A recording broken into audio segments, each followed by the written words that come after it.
시청자 여러분 안녕하십니까? 월요일 뉴스온 시작합니다. 여야는 오늘 지난 주말 이재명 대표의 끌어내려야 이 발언을 놓고서 탄핵 속내다, 일반론이다 하면서 공방을 이어갔습니다. 여당에서는 한동훈 대표가 어제 20명의 친한계 의원들과 가진 만찬을 놓고서 여러 해석이 나오고 있습니다. 정치온 시간에 풀어드리겠습니다. 문재인 전 대통령의 딸 다혜 씨가 지난 주말 음주운전 사고를 낸 혐의로 입건됐습니다. 지금 경찰과 소환 일정을 조율하고 있는데요. 관련 소식 자세히 알아보겠습니다. 잠시 뒤에 뵙겠습니다.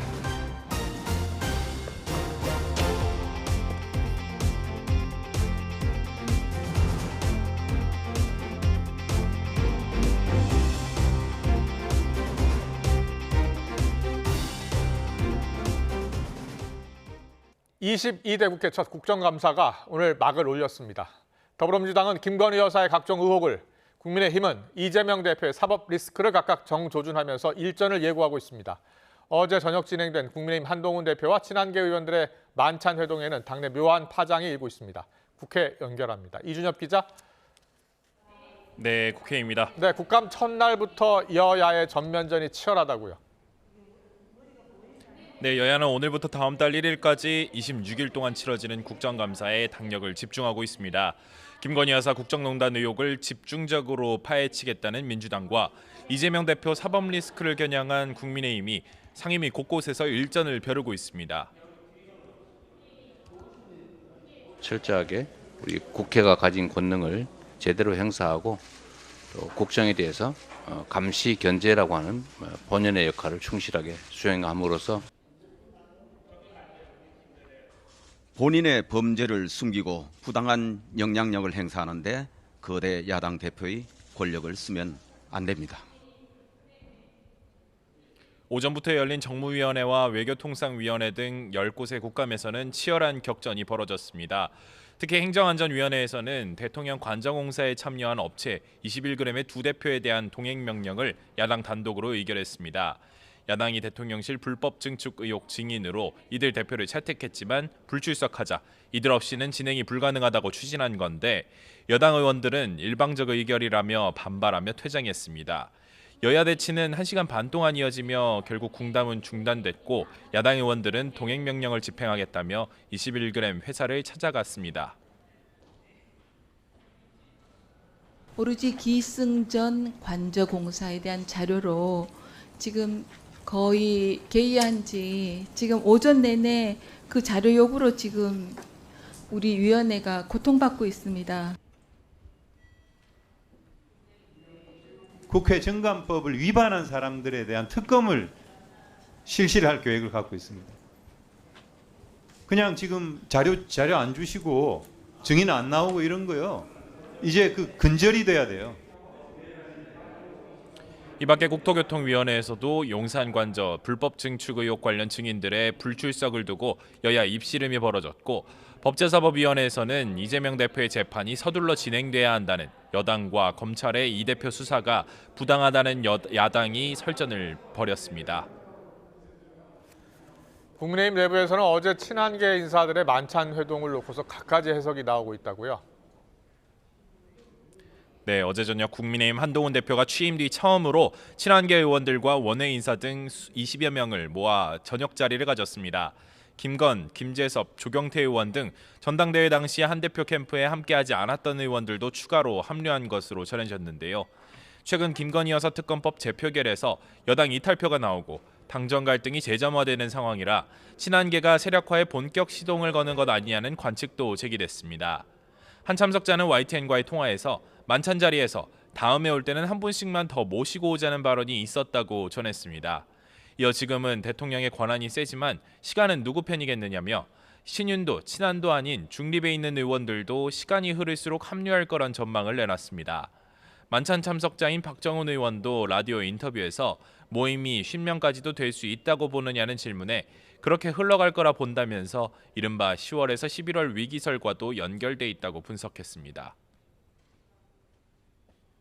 어느 쪽으로도 지금 힘을 실지 않는 분들이 제가 볼 때는 40명 이상이에요. 그러니까 그분들의 생각이 점점 이제 앞으로 한동훈 대표의 생각과 싱크로가 될 가능성이 높거든요. 친윤으로 분류되는 김재원 최고위원도 친한계 만찬 회동을 두고 앞으로 여러 가지 방향성이 새로 생길 수 있지 않겠느냐고 내다봤습니다. 친한계 의원들이 모여 특검법에 찬성표를 던질 가능성은 없다고 본다고 선을 그었지만 국정감사 등을 통해 전국이 요동치면 국민의힘 의원 가운데 다른 생각을 하는 사람도 있을 거라고 우려했습니다. 104명이 계속 단일 대우로 가느냐 아니냐의 문제는 지금까지는 그렇게 해왔는데 앞으로 여러 가지 상황이 어떻게 전개될지를 봐야 되겠죠.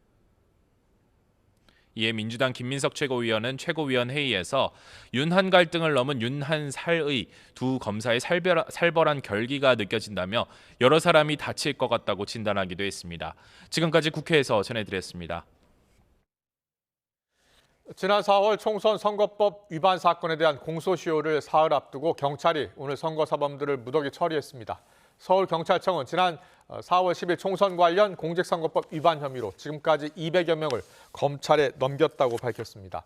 윤석열 대통령이 총선을 앞두고 민생토론회를 열어 고발된 사건의 경우 혐의 없음 등으로 불송치된 것으로 파악됐습니다. 경기 남부경찰청도 지난 4월 10일 총선 선거사범 205명을 검찰에 넘겼다고 밝혔습니다. 경기 남부청은 오늘 정례 기자간담회를 갖고 6개월 정도의 수사 끝에 205명을 송치했고 441명에 대해선 혐의가 인정되지 않는다고 판단해 불송치 결정했다고 말했습니다. 경찰이 음주운전 혐의를 받고 있는 문다혜 씨의 소환 일정을 조율하고 있다고 밝힌 가운데 오늘 조사는 사실상 힘들어진 것으로 보입니다. 경찰은 문 씨가 출석하면 음주운전 혐의 외에 불법 주차와 신호 위반 등 다른 법규 위반 여부도 함께 조사할 계획입니다. 취재기자 연결합니다. 이현정 기자. 네, 이현정입니다. 네, 문다혜 씨가 오늘 경찰에 출석할 가능성은 낮아 보인다고요? 네, 문다혜 씨가 오늘 소환 조사에 임할 가능성이 거론되면서 서울 용산경찰서 별관 앞은 이른 시간부터 취재진이 몰렸는데요. 서울 용산경찰서와 서울지방경찰청 모두 소환 조사 일정을 아직 조율하고 있다며 말을 아끼고 있는데 오늘 문 씨를 상대로 한 경찰 조사는 어려울 것으로 보입니다. 경찰은 문 씨가 출석하는 대로 음주운전 외에 불법 주차와 신호 위반 등 다른 법규 위반 여부를 포함해 자세한 사건 경위를 조사할 계획입니다. 문 씨는 그제 새벽 2시 50분쯤 서울 이태원 해밀턴 호텔 앞에서 술을 마시고 차를 몰다가 접촉사고를 낸 혐의를 받습니다. 당시 문 씨의 혈중 알코올 농도는 0.149%로 면허 취소 수준의 만취 상태였습니다.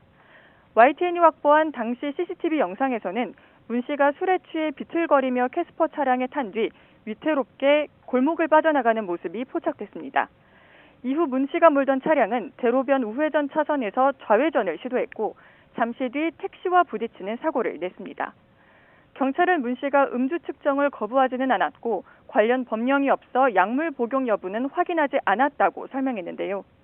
사고 당시 몰았던 캐스퍼 차량은 지난 2021년 문 전 대통령이 인수한 차량으로 올해 4월 다혜 씨에게 양도된 것으로 파악됐습니다.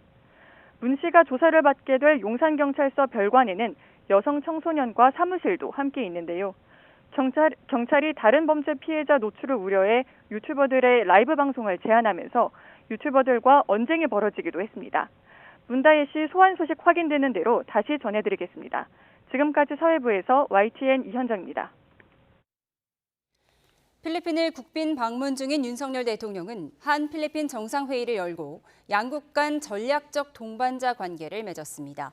이를 계기로 안보 등 전방위 협력을 강화하기로 했는데 특히 필리핀의 대형 인프라 사업에 우리 기업 참여와 원전 협력에도 뜻을 모았습니다. 필리핀 현지에서 신윤정 기자가 보도합니다. 필리핀 국빈 방문 이틀째, 윤석열 대통령 부부는 필리핀 대통령의 집무실 겸 관저로 사용되는 말라카냥궁에서 열린 공식 환영식 참석으로 공식 일정을 시작했습니다. 이어 윤 대통령은 마르코스 필리핀 대통령과 1시간 넘게 정상회담을 열고 전략적 동반자 관계를 맺으며 공동선언을 채택했습니다. 두 정상은 먼저 필리핀에서 진행되는 다국적 연합훈련에 우리 군의 참여를 확대하는 등 국방과 방산, 해양 등 안보 분야에서 전략적 협력을 강화하기로 했습니다.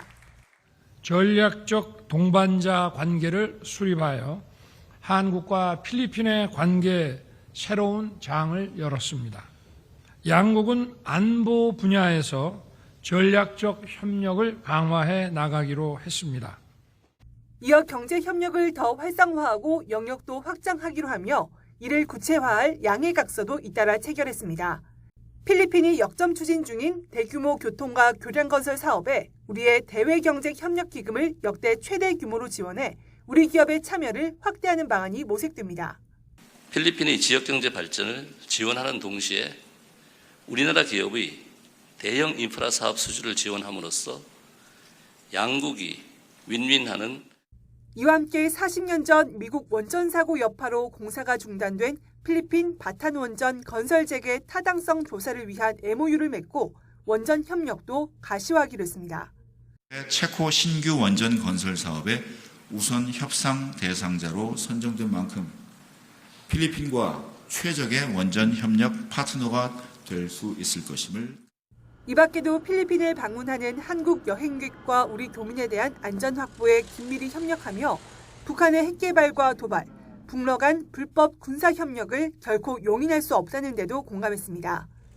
윤 대통령은 양국 정재계 주요 인사 80여 명이 참석한 가운데 마르코스 대통령 주최 국빈 오찬을 하며 정상 친교를 다졌습니다. 필리핀에서의 1박 2일 국빈 방문을 마무리한 윤 대통령은 두 번째 방문국인 싱가포르에서도 정상회담 등을 통해 실질적 협력 증진 방안을 모색할 예정입니다. 마닐라에서 YTN 신윤정입니다. 북한이 대남 쓰레기 풍선을 다시 날려보냈습니다. 사흘 만에 도발을 재개한 것으로 올해 들어 25번째입니다. 이런 가운데 북한은 오늘 우리의 국회격인 최고인민회의를 열고 개헌에도 나섭니다. 취재기자 연결해 자세히 들어보겠습니다. 이종원 기자. 네, 이종원입니다. 네, 북한이 사흘 만에 쓰레기 풍선 도발을 재개했는데 얼마나 날려보냈는지 집계가 됐습니까? 네, 합동참모본부는 오늘 새벽부터 북한이 쓰레기 풍선으로 추정되는 물체를 또다시 부양했다고 밝혔습니다. 오전까지도 서울에서 풍선이 식별됐는데 구체적인 도발 풍선 수는 좀 더 지켜봐야 하는 상황입니다. 앞서 합참은 풍향을 고려할 때 경기도 등 수도권으로 날아갈 가능성이 있다며 낙하물은 접촉하지 말고 신고해달라고 당부했습니다. 북한이 대남 풍선 도발에 나선 건 사흘 만으로 지난 5월 말부터 시작해 올해 누적 횟수가 25차례에 달합니다. 가장 최근인 지난 4일엔 새벽부터 오후까지 풍선 320여 개를 띄웠고 이 가운데 서울과 경기도 지역에서 낙하물 120여 개가 확인됐습니다. 내용물은 대부분 생활 쓰레기로 위험 물질은 없었지만 서울 지역에도 꽤 많은 풍선 낙하물이 발견되면서 당시 YTN에도 제보가 잇따랐는데 그만큼 시민들의 피로감이 커지고 있습니다. 네, 북한이 오늘 최고인민회의를 열고 헌법을 개정하죠. 어떤 내용이 담길 것으로 보입니까?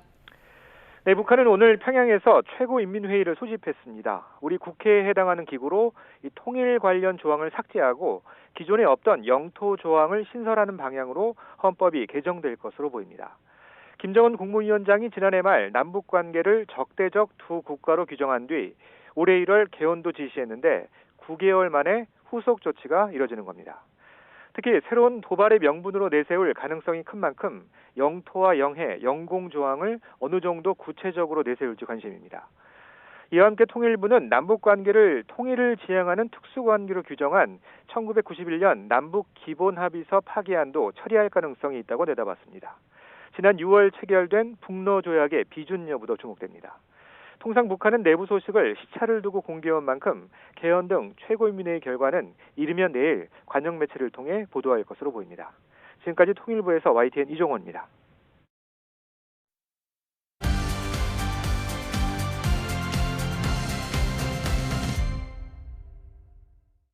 네, 정치의 겉과 속 들여다보는 정치원 시작하겠습니다. 오늘은 김영준 배재대 석좌 교수, 배종찬 인사이트K 연구소장과 함께 분석해 드리겠습니다. 어서 오십시오. 네, 안녕하세요. 안녕하십니까? 안녕하십니까? 네, 바로 첫 번째 키워드 보겠습니다.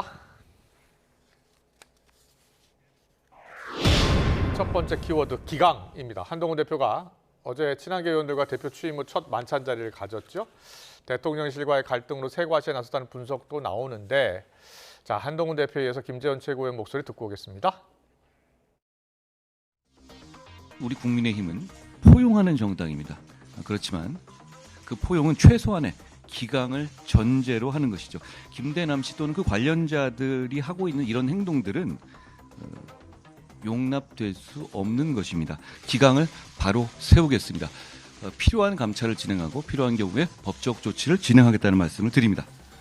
그런데 이미 탈당해 버렸으니까 뭐 더 이상 그분에 대해서 언급할 필요는 없겠죠.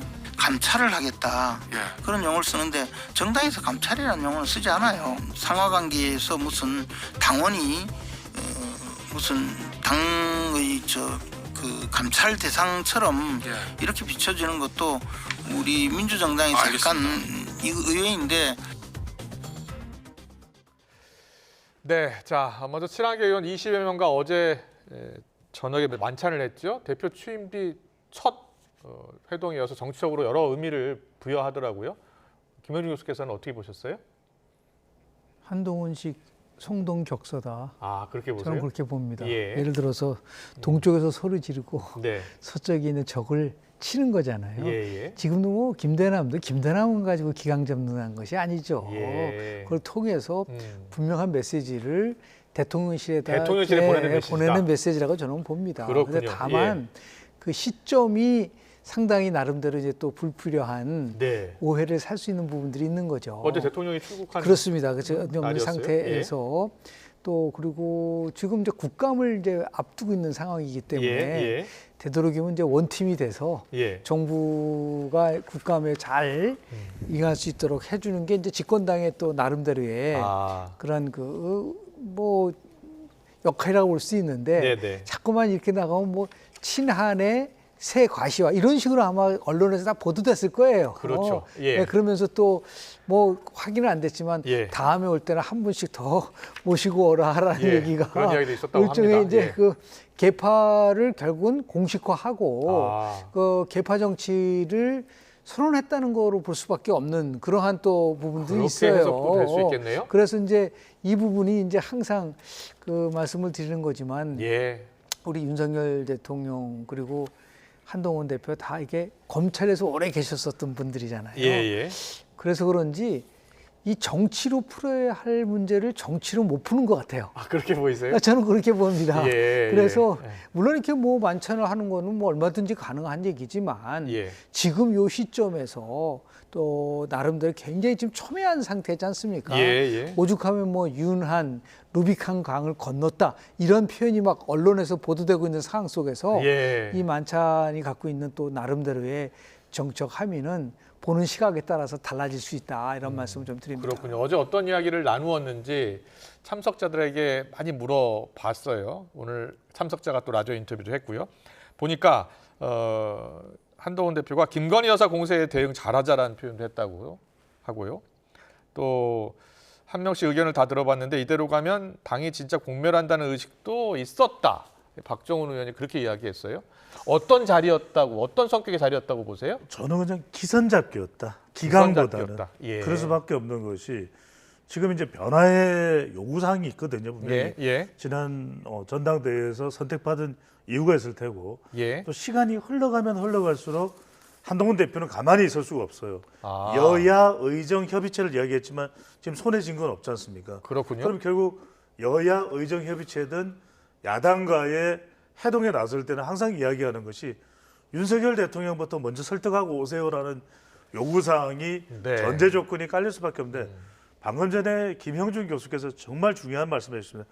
성동격서가 맞습니다. 왜 그러냐면 대놓고 윤석열 대통령한테 요구한다고 해서 윤석열 대통령이 받아들이기 또 수용하기는 어려울 거예요. 결국 여론을 통해서 윤석열 대통령도 또 한동훈 대표와는 다른 생각을 가지는 국민의힘 내의 의원들도 이러다가는 우리가 공멸할 수도 있겠다. 공도 동망할 수도 있겠다. 그러면은 변할 수밖에 없거든요. 방금 전에 굉장히 김영수 의원께서 중요한 말씀해 주셨는데 그 화면을 한 번만 더 보여주십시오. 그러니까 어떤 내용들이 진행이 어제 됐는지 만찬에서 어떤 이야기들이 오갔는지 한동훈 대표의 이 김건희 여사 공세에 대응을 잘하자. 이건 11월 달이든 12월 달이든 다시 김건희 여사 특검이 나오면 그때는 어떻게 될지 모르겠다. 그때는 대통령에 대해서 잘 또 유화적으로 잘 가야 된다는 목소리도 있지만 한동훈 대표도 하루하루 시간이 지나고 있거든요. 그러면 그때는 이른바 이것을 다음 모임 때는 한 명 더 내려오라는 이야기는 외연 확대거든요. 그래서 예. 외연을 확대해서 말 그대로 이것을 여론을 통해서 관철시킬 수밖에 없는 수준으로 가자. 네. 이런 어떤 결의로 보입니다. 그렇군요. 지금 홍준표 대구시장 그리고 또 권성동 의원 친윤이죠. 어제 저녁 자리를 상당히 비판을 하더라고요. 자, 어떻게 이야기하는지 볼까요? 정치 초년생 밑에서 뭘 하겠다고 무리지어 다니느냐. 몇 명을 무기로 대통령을 협박하려는 건지 묘한 시기에 묘한 모임이다라고 홍준표 시장이 비판을 했고 권성동 의원은 광고하면서 밥 먹는 건 처음 본다면서 비판을 했습니다. 친윤의 견제입니다. 실제로 보면은 뭐 대통령과 한동훈 대표의 관계가 굉장히 협력적 체제 속에서는 저렇게 만나다 아무런 문제가 안 돼요. 그렇겠죠. 예. 근데 이게 참 보면은 이해하기 어려운 부분이 있는데 아무리 뭐 원내대표단을 모아서 밥을 먹는다고 하지만은 당대표를 거기서 배제시키는 거라든지요. 그러니까 바로 또 일종의 반격하는 듯한 그런 모양새로 또 읽혀지잖아요. 그러니까 그런 의미에서 굉장히 좀 투박하다라는 생각이 들고 지금 이제 뭐 한동훈 좀 대표는 원외기 때문에 이제는 뭐 한 3주 동안은 국감의 시간이잖아요. 그러니까 원내에서 모든 것이 이루어지는 이 상황 속에서 뭔가 자신의 이제 위상을 더 강화시키고 그리고 더 나가서 이거보다도 더 이제 관심 있는 부분은 원외 당협회 위원장들과 같이도 또 이게 그 만찬이 있었어요. 이거가 훨씬 더 제가 볼 때는 의미 있는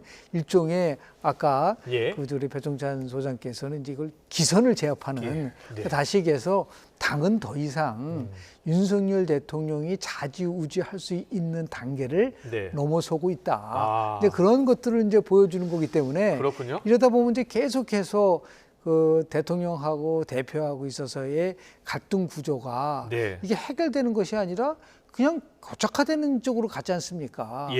그래서 우리 역대 이제 그 정당사를 보면은 가장 그 현역 대통령과 당 대표가 첨예하게 대립된 분이 두 분이 있어요.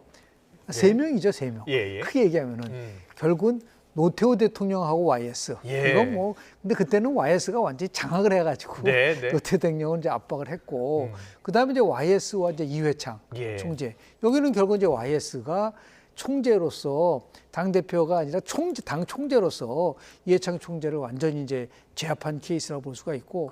그리고 실은 원만하게 한다면 이게 박근혜 대통령하고 박근혜 대표하고 이명박 대통령과의 관계예요.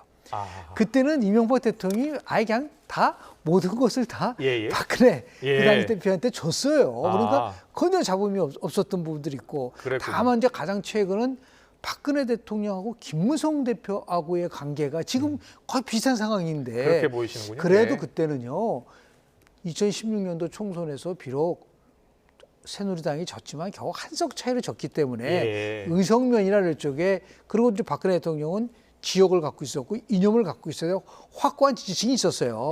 그렇기 때문에 김무성 대표와의 갈등 구조 속에서도 여전히 힘의 균형추는 박근혜 대통령한테 있었는데 지금은 그 부분이 아닌 것 같아요. 그러니까 일종의 외형상으로 힘의 균형추는 대통령에 있는 것 같지만 실제로 보면은 대통령과 당 대표가 시메트리컬 이제 균형추적으로 지금 자꾸만 움직여지고 가고 있는 그 단계가 아닌가. 그렇게 보시는군요. 그런 상황 속에서 지금 얘기하는 친한계 만찬이라든지 원외 당협위원장들과의 연찬회라든지 이런 걸 통해서 이러한 관계가 서서히 한동훈 대표 측으로 끌고 오겠다라고 하는 의도가 있지만 이 부분은 근데 의도한 만큼 갈 것이냐라는 부분에 대해서는 여러 가지 시각이 존재할 수 있다고 봅니다. 오늘 라디오 인터뷰한 친한계 박정훈 의원은 지금 국회의원 한 40명 정도가 지금 중립적인 위치에 있다고 보면 친한계로 넘어올 가능성도 있다 이렇게 표현하더라고요. 실은 그거는 이제 한동훈 대표가 끝까지 대통령 선거 때까지도 당을 장악한 경우는 그게 가능할지는 모르겠으나 내년 9월이면은 어차피 당헌 당규에 의해서 대표직을 내놓게 됐을 때는요. 그때 상황은 또 굉장히 뭐 변화무쌍하기 때문에 지금부터 벌써 한동훈 대표에게 줄을 쓴다. 대한민국 여의도 문법상으로는 아직까지는 그렇게 전개되지는 않을 수도 있습니다. 아주 중요한 말씀 주셨습니다. 이게 이제 지지율하고도 연결이 될 거예요. 그런데 지지층들은 어떤 판단일 거냐. 박정훈 의원의 분석보다는 더 대부분은 원내 의원들이든 원외 위원장이든 예. 지지층이든 협력을 하라는 거예요. 오히려 윤석열 대통령과 한동훈 대표가 브로맨스를 보여줘서 예. 이 협력의 시너지 효과가 나오는 것이 국민의힘으로서는 윤석열 대통령은 가장 좋은 것인데 왜 안 하느냐 예. 이 이야기를 계속 강조하고 있거든요. 방금 전에 김영주 교수께서 굉장히 중요한 말씀을 주셨는데 결과적으로는 김대남 전 행정관에 대해서도 수사를 하자 또는 뭐 감찰을 하자는 이야기가 나오는 것이 결국 전대 개입을 했고 예. 그렇다면 친한 압박이 아니겠느냐. 예. 여기에 대한 일종의 반전 전략인데 네. 핵심은 결국 TK일 겁니다. 지금 보면은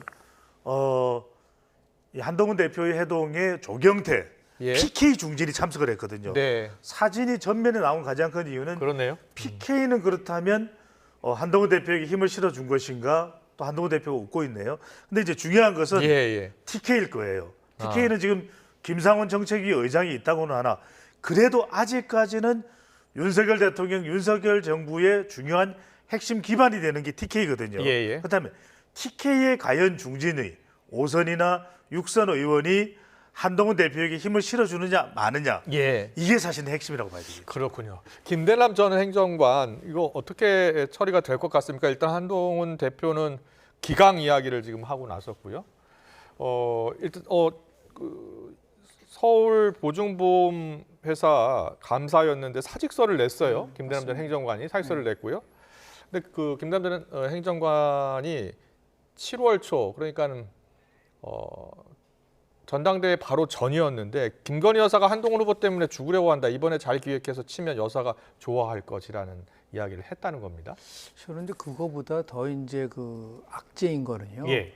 그럼 김대남이가 단독으로 한 거냐, 예. 배우설이 있지 않느냐를 또 한동훈 측에서 제기한 그 부분이 또 갈등의 그 시발이 되는 거죠.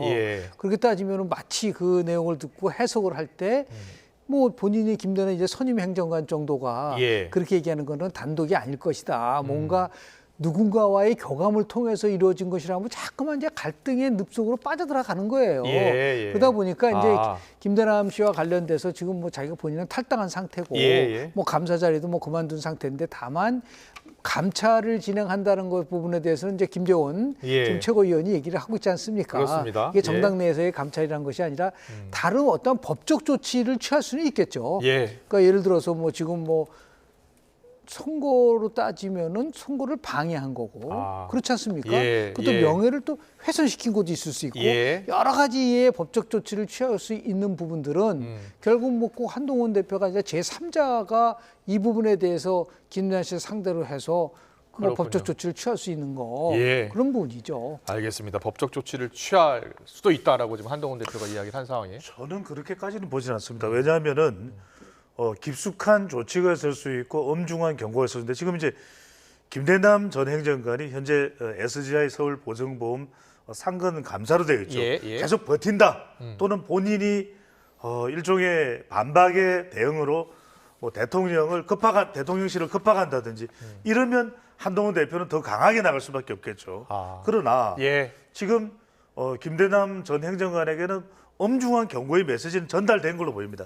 그리고 유사한 사례에 대해서도 앞으로 이런 상황이 재차 노출이 되거나 적발이 되면 그건 더 엄중한 조치가 취해질 것이다라는 것은 무게가 실릴 수밖에 없는 거 아니겠습니까? 그렇다면 이걸 더 깊숙이 들어가면 또 한동훈 대표와 윤석열 대통령 사이에 갈등 구조로 갈 수밖에 없을 거예요. 그래서 저는 한동훈 대표가 이 정도 선에서 사직도 했고 또 엄중 반성하고 있고 이 정도 수준이라면 어느 정도 일단락하지 않을까 그렇게 예상하시는군요. 원래 통상적으로 하면은 이 부분에 대해서 대표가 직접 이렇게 문제 제기하는 게 이례적인 거예요. 그러다 보니까 지금 뭐 나경원 의원이라든지 이제 홍준표 시장이 그 부분에 대해서 이제 문제 제기를 하는 거거든요. 그런데도 불구하고 왜 그렇게 했냐면 제2, 제3의 김대남을 막아야죠. 그러니까 끊임없이 한동훈 흔들기가 아마 지속될 거라고 하는 감을 잡은 거죠. 그래서 꼭 뭐 법적 조치를 통해서 단죄를 하는 것이 아니라 법적 조치를 취함으로써 결국 예방 효과를 갖는 예방 거죠. 차원이다. 예방 차원에서 분명히 그건 했을 가능성이 어느 정도는 남아 있지 않을까 생각을 좀 하게 되는 거죠. 알겠습니다. 잘 들었습니다. 다음 키워드로 넘어가겠습니다. 네, 다음 키워드는 속내. 추경호 원내대표네요. 더불어민주당 이재명 대표가 지난 주말 유세 때 한 이야기입니다. 도중에라도 끌어내리는 게 민주주의다라고 말한 것을 놓고서 정치권이 공방을 벌이고 있습니다. 추경호 원내대표는 탄핵 속내다라고 주장을 한 반면 민주당에서는 일반론일 뿐이다라고 맞섰습니다. 직접 듣고 오겠습니다. 여러분, 정치가 어려운 것 아닙니다. 상반을 기다릴 정도가 못 될 만큼 심각하다. 그러면 도중이라도 끌어내리는 것, 이게 바로 민주주의고 이게 바로 대의정치 아니겠습니까, 여러분? 탄핵에 대한 속내를 드러냈습니다. 그간 민주당이 차곡차곡 쌓아온 1년의 탄핵 빌드업이 모두 이재명 대표의 의중에 따라 기획된 것임이 명백하게 드러났습니다. 수십 번은 얘기했을 잘못하면 끌어내린다는 일반론을 굳이 이름까지 찍어서 윤석열 탄핵론으로 띄우고 대표 이탈 국면에 공항 환송은 빠지고 비윤 20여 명과 밥을 먹었습니다. 윤 대통령이 미워할 만도 합니다.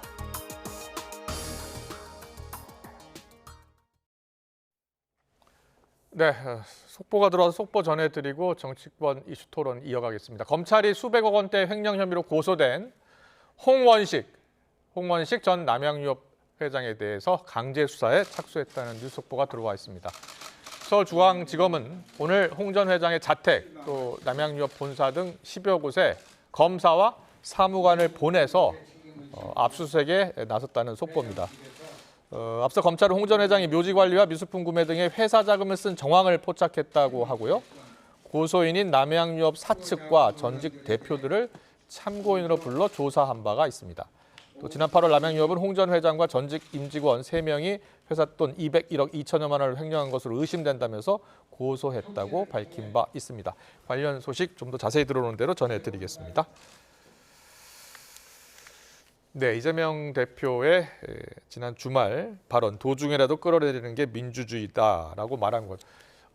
민주당에서는 일반론적인 이야기다, 탄핵 이야기, 탄핵을 꺼내지도 않았다라고 주장을 하고 있어요. 그 누구를 끌어내린다는 건가요? 민주당한테 묻고 싶은 거죠. 예. 김민석 최고한테 묻고 싶어요. 누구를 끌어내린다 상대가 있을 거 아니에요. 예. 그럼 그런 거 없이 그게 일반론이 될 수 있나요?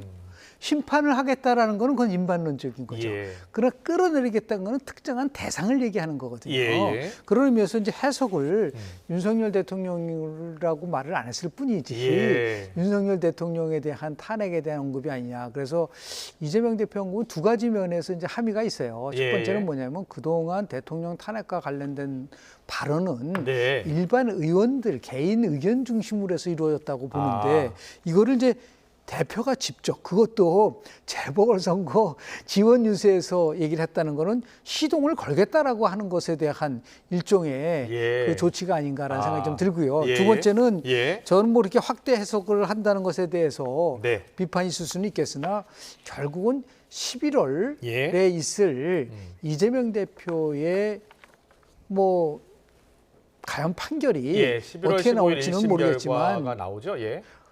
그 상황을 염두에 뒀을 가능성도 있는 게 결국은 이 시그널은 뭐냐면 야권이 결집하라는 거거든요. 그 야권이 왜 결집을 하죠? 나름대로 뭔가 위기가 있을 때 결집을 하는 거 아닙니까? 그러니까 그런 의미에서 미리 예열을 이제 계속해서 가하고 있어 11월 판결이 되게 된다면 결국은 이 부분에 대해서 상쇄할 수 있는 카드라는 거는 대통령 탄핵 카드를 통해 가지고서 맞불을 둘 수밖에 없는 부분들 그 당장 가서 하기보다는 이런 식으로 예열을 가면서 가는 부분들이 결국은 어떠한 목적을 갖고 얘기한 것이 그냥 일반론적으로 얘기를 하겠습니까? 어떤 대표의 메시지가 목적이 있을 것 같다. 다만 누가 누구를 끌어내릴 것이냐에 대해서는 뭐 양비론적 시각도 있고 더 나아가서 그건 보는 시각에 따라 달라질 수 있겠지만은 굉장히 나름대로 고도의 집권 플랜의 일종으로 갈 수 있는 여지도 있다라는 말씀을 좀 드립니다. 그렇군요. 이재명 대표의 워딩을 보면 여러분 정치가 어려운 건 아닙니다. 선거를 기다릴 정도로 못 될 만큼 심각하다고 하면 도중에라도 끌어내리는 게 이게 바로 민주주의고 대의정치 아니겠습니까? 여러분 이렇게 이야기했어요. 하인리 법칙입니다. 우리가 왜 어떤 큰 일이 벌어지기 전에는 작은 일들이 여러 개가 발생을 하거든요. 네. 지금 정치권의 흐름을 보면은 저는 4글자로 결국 단심이다. 네. 결국에는 국민들의 발행과는 전혀 무관하게 그래서 11일부터는 탄핵과 심판으로 갈 수밖에 없다. 네. 민주당은 윤석열 대통령 탄핵, 그리고 국민의힘은 보수는 이재명 심판으로 갈 것이다. 그래서 종잡을 수 없는 상황으로 가지 않을까라는 생각이 듭니다. 왜 그러냐면 일단 이재명 대표가 탄핵을 거론하는 것이 검찰의 2년과 3년 구형 이후이고 또 이것이 이제 재판 방탄으로 의구심을 받을 수 있음에도 불구하고 더 강하게 지금 제시를 하고 있거든요. 결과적으로는 11월 이후에 김건희 여사를 연결고리로 해서 윤석열 대통령이 탄핵을 거론할 수밖에 없고 왜 배우자를 탄핵할 수는 없는 거 아닙니까? 핵심은 김건희 여사 탄핵을 이야기하면서 결국 김건희 여사에 대한 탄핵 거론은 대통령에 대한 탄핵과 연결될 수밖에 없는데 결국 이것에 두 가지 핵심 지표가 있습니다. 11월에 있을 1심 선고, 이재명 대표와 관련된 거죠. 또 하나는 대통령 지지율. 대통령 지지율이 한국 갤럽이나 리얼미터 기준으로 20%대라면 이제는 국민 여론도 지금 보시겠습니다. 리얼미터 보여주실래요? 리얼미터 결과를 보시면 오늘 나온 조사입니다. 위기감에 따른 결집이 있습니다. 이걸 보더라도 탄핵에 대해서는 지지층도 상당히 우려를 하고 있거든요. 왜냐하면 낮은 지지율에서는 그런 것들이 여론을 통해서 몰아가기 형태로 될 수밖에 없기 때문에 이것만큼은 여론 지지층들도 박근혜 대통령 때의 학습 효과로 알고 있거든요. 탄핵은 안 된다. 말이 안 된다. 그건 대통령이 싫다고 해서 대통령이 국정 운영에 대해서 능숙하지 못하다고 해서 비판한다고 해서 탄핵을 할 수 없다는 건 알지만 상당히 여론은 경색돼 있다는 걸 알고 있거든요. 그런데 결국은 그렇게 되면 11월 미국 대선 이후에 우리 전국은 결국 탄심, 탄핵과 이재명 대표에 대한 심판으로 갈 수밖에 없을 것으로. 알겠습니다. 오늘 국정수행평가 나온 거 잠깐 소개해드릴까요? 27.9% 긍정평가, 부정평가 68.1%가 나왔고요. 일주일 전 조사 때와 비교해 보면 긍정평가는 2.1%포인트 올랐습니다. 어떻게 보세요? 이제 리얼미터 조사 방식하고 이제 한국텔레 조사 방식이 다르니까 통상적으로 리얼미터 조사에서 대통령 국정운영 지지도가 30% 아래로 떨어진다는 거는 그거는 굉장히 위험한 증거다라는 거를 여러 번 얘기를 했거든요. 그런데 지금도 보면은 8월 첫째 주서부터 시작해서 9월 첫째 주 시작해가지고 뭐 대부분 다 20%대에 고착화돼 있지 않습니까? 그러네요. 29.9, 27.0, 30.3, 25.8 이런 거였는데 한국갤럽에서 기준은 보통 한 25%를 잡습니다. 전화 면접 조사에서는. 그런데 지난 4월 총선 끝나고 나서 한국갤럽이 9월 4주까지 17번 조사를 했어요. 17번 조사를 했는데 단 한 번도 30%를 넘은 적이 없고 그리고 9월 첫째 주는 최저치 20%. 그러니까 지금 저기서 뭐 몇 개 올라갔다 안 올라갔다 그게 중요한 게 아니라 근본적 추세를 보면은 역대 대통령에서는 보통 임기 한 1년 정도 남겨놓고 나타나는 수치가 지금 나온 거예요. 그러니까 임기 지금 반환점도 못 돌았거든요. 11월 달이니까. 그러면서 비상적인 상황일 수밖에 없는 부분인데 저거에 상당한 부분을 차지하는 거는 몇 가지도 있지만 가장 큰 거는 의료의 문제와 관련돼서 의정 갈등이 지금 해법이 없거든요. 그냥 시간만 가기를 바라는다. 여기에 대해서 국민들이 굉장히 불안해하고 만나면은 아프지 마세요. 이런 얘기를 오갈 정도니까 이게 얼마나 험악한 겁니까? 그러니까 두 번째가 이제 김건희 여사와 관련된 여러 의혹들이 해결되지 않은 상태에서 계속 시간을 이제 끌고 가고 있다는 부분하고요. 마지막 세 번째가 지금 뭐 중동에서 일구는 이 전쟁의 기운이라는 게 굉장히 심화되고 있지 않습니까? 그러면서 물론 이제 물가는 아주 굉장히 안정적으로 가고 있다고 했지만 체감하는 채소류를 포함해서 여러 물가 문제 그리고 또 조사 결과를 보니까 아파트 값도 상징적으로 굉장히 영끌하는 부분들이 과거와 마찬가지로 지속되고 있다는 것. 이런 것들이 총체적으로 대통령의 국정운영 제지도 이럴 경우는 결국은 돌파구는 딱 하나죠. 여권과 강력한 협조 체제를 통해서 민생으로 가야 되는 방법 이외에는 없어요. 그런데 거기에 또 지금 갈등까지 있으니까 일종의 대통령은 윤석열 대통령은 사면 초과에 빠져 있는 거예요. 돌파구가 지금 찾기 어려운 상황이네요. 어려우니까 저 추세가 그대로 지속되는 수밖에. 원래 대통령이 외국 순방을 한다든지 체코 원전 얼마나 대단한 겁니까? 예. 또 이제 순방을 가면 보통 지지가 높아지거든요. 예. 근데 그런 것들이 이제 윤석열 대통령 정부에서는 나타나고 있지 않다는 거는 그렇군요. 그만큼 다른 요소들이 강하게 대통령 지지에 영향을 주고 있다라고 하는 그런 분석이 가능합니다. 지지율 분석이니까 한마디만 예, 보자면 말씀하세요. 뭐 지금 여러 가지를 요구할 수 있습니다. 이른바 지금 정체되어 있는 것이 최김의다. 그러니까 네. 최병 또 김건희 여사 예. 또 의료라는 건 모르는 사람은 없습니다. 예. 그런데 그것들 당장에 하루 이틀 만에 풀기는 쉽지는 않을 겁니다. 예. 그렇다면 당장에라도 지지율이 한 3%포인트 이상 올라갈 수 있는 것은 한동훈 대표가 얼마나 협력하느냐. 그러니까 윤석열 대통령이 개인적인 부분들과 관련해서 협력이든 협력이 아니든 이건 중요하지 않습니다. 예.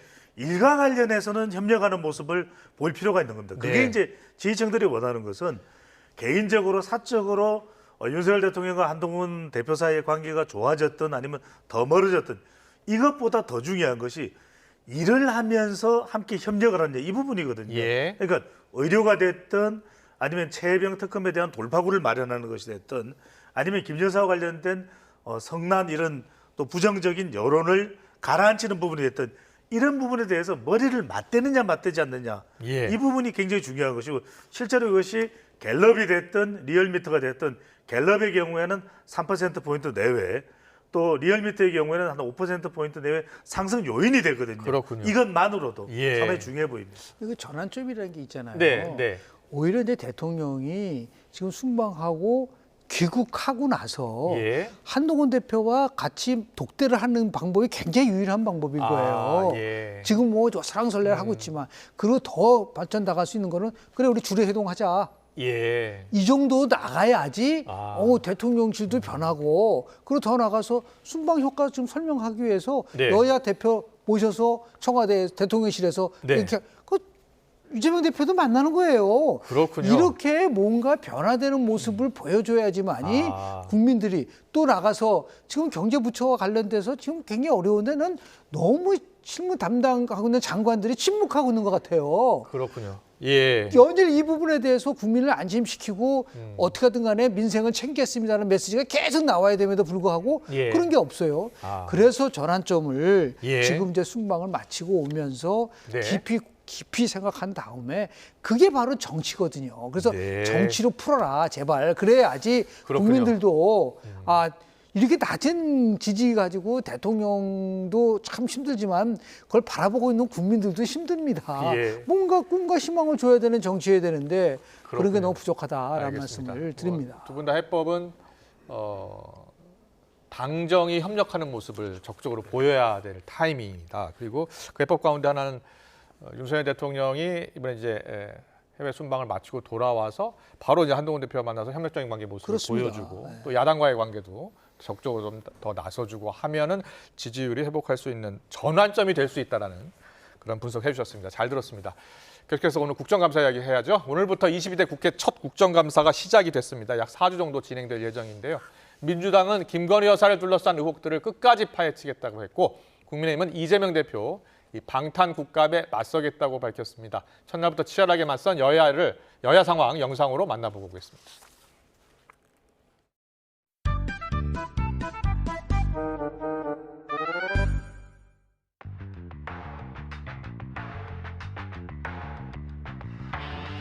이재명 대표에 대한 공직선거법 위반 사건은 11월 15일로 예정돼 있는데 선고가 그날 선고가 된다 하더라도 20만 26개월 799일이 걸렸습니다. 지금 김건희 여사 관련 의혹들이 눈덩이처럼 드러나고 있습니다. 국민적 공분이 좀 큽니다. 대통령 관저 공사의 불법성 특혜에 대한 주요 국민들의 관심이 매우 큽니다.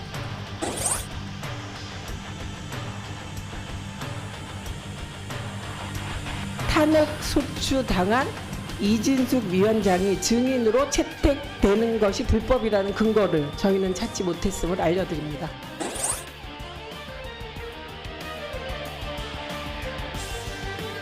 음주운전은 살인행위에 가깝다는 표현을 쓸 정도로 강하게 사회적 여론을 조성시켰던 그 딸이 음주운전에 또 면허 취소가 될 지경에 이를 정도의 음주운전을 했다는 게 첫 번째 충격이고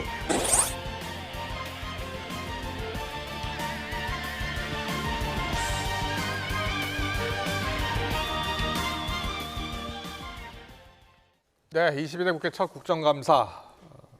여당은 이재명 대표 사법 리스크 집중 부각하려고 하고 있고 야당은 김건희 여사 의혹을 놓고서 집중 공략에 나섰는데요. 여야 22대 국회 첫 국정감사의 모습을 어떻게 보고 계세요? 대한민국만이 일정한 기간을 두고 국정감사를 하는 유일한 나라예요. 그렇군요. 지금 제가 의회 정치 차원에서 뭐 수없이 많이 지적했었어요. 국정감사와 국정조사를 혼돈하지 마라. 그러니까 다르잖아요, 용어 자체가. 그러니까 지금 보면은 어떤 분은 현안에 대해서 물어보고 어떤 분은 국정조사를 할 내용을 물어보고 그러거든요. 그렇군요. 이게 그래서 이게 고쳐지질 않는 거죠. 정 필요하면은 조사를 해야죠. 국정조사를 해가지고 그 문제와 관련돼서 그때는 누구나 다 증인으로 채택할 수 있어요. 그렇군요. 그런데 우리는 지금 국정감사를 하는데 민간인을 벼랑간 증인으로 채택을 합니다. 이거는 굉장히 잘못된 부분인 거예요. 그리고 더 나아가서 어떻게 피감 기간이 800 이상인 거를 그 짧은 기간 내에 할 수 있습니까? 그러니까 빅데이터 분석하면 제일 많이 나오는 게 뭐냐? 대한민국 국감은 수박 겉핥기식 국감 또 많이 나오죠. 그다음에 또 많이 나오는 게 뭐냐면 정쟁 국감, 그렇죠. 그게 정책 국감이라는 게 아예 들어보지도 못해요. 그다음에 뭐냐면 서로가 싸움만 하다가 막말 고성, 그리고 이제 끝나버리는 거죠. 이런 것들이 고쳐지지 않은 상태이기 때문에 특히 이제 22대 국회에는 참 그 용어 자체에 대해서도 어떻게 저런 용어를 쓸 수 있을까? 끝장 국감이라고 그러잖아요.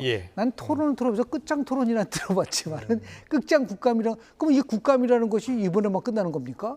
여러 번 매년 있는 거지 않습니까? 그러면 국감의 가장 기본적 취지는 뭐냐면 1년 동안 정부가 예산과 정책 집행에서 효율적으로 운영됐냐 안 됐냐를 일단 국정감사를 통해서 점검을 하고 그것을 토대로 해서 예산에 대한 심의를 하는 거예요. 그게 기본적인 겁니다. 그래서 우리가 정기국회는 예산국회라고 얘기를 하지 않습니까? 근데 그런 부분보다는 김건희 여사와 관련된 부분들, 이재명 방탄과 관련된 얘기들 전부 다 국정조사를 해도 지금 하는 부분을 가지고 감사하겠다. 나머지는 문제는 뭐냐면 다른 현안이 찍고 들어갈 수가 없다는 얘기란 말이죠. 이거는 결국 국정감사 무용론이 나올 수밖에 없는 그러한 그 처지에 계속해서 몰릴 수밖에 없을 것이다라고 보는 거죠. 네, 앞서 잠깐 언급이 됐는데 이 동행명령권이요. 민주당 같은 경우에 김건희 여사가 국감에 이제 무조건 출석하도록 동행명령권 발부도 추진한다는 거예요. 어떻게 보세요? 발부를 하겠죠. 국회법에 발부할 수 있습니다. 하지만 이번 이제 국정감사에서도 뭐 청문회 관련 또는 특검 관련 이런 또 정인들이 많이 채택이 되는데 이러면서 김건희 여사와 관련된 정인들이 상당히 많이 채택이 되어 있습니다. 근데 이제 문제는 뭐냐면 결과적으로는 이게 아주 차분하게 국정감사가 이루어질 수 있냐, 설사 그 관련이라 하더라도 매우 어려울 겁니다. 왜냐하면 정쟁화될 것이고 정작 김건희 여사가 동행명령장을 발부한다고 해서 국회에 출석하겠습니까? 안 하기 때문에 끝장이라는 내용이 계속 반복될 수밖에 없거든요. 그래서 저는 이걸 좀 제안드리고 싶습니다. 제발 이 국정감사만큼은 우리가 의무적인 국민 모니터링 제도를 도입해야 된다. 그래서 이 평가에 따라서 정말 함량이 미달되는 국회의원에 대해서는 국회의원 소환 제도를 적극적으로 바로 시행할 수 있어야 되고 왜 그런 말씀드리냐면 결국은 저는 민생을 좀 벅차게 해놓고 하면서도 정치도 또 다른 트랙으로 가져가면 어느 정도 이해가 될 겁니다. 왜? 국민들은 지금 민생 때문에 상당히 어려움으로 고통받고 있는 상황에서 기성전 킴, 기성전 니 이렇게 가고 있거든요. 이재명 대표 관련된 거 또 김건희 여사와 관련된 것인데 저는 결과적으로 민생 현안 경쟁을 하게끔 모니터링 제도를 도입해야 됩니다. 모든 포털에 관련되는 내용을 공개하도록 해서 의원 300명 전원 다 국회의장까지 포함해서 그래서 저는 중도, 수도권, 그다음에 청년층들이 명백히 이 내용을 보고 확인할 수 있도록 왜?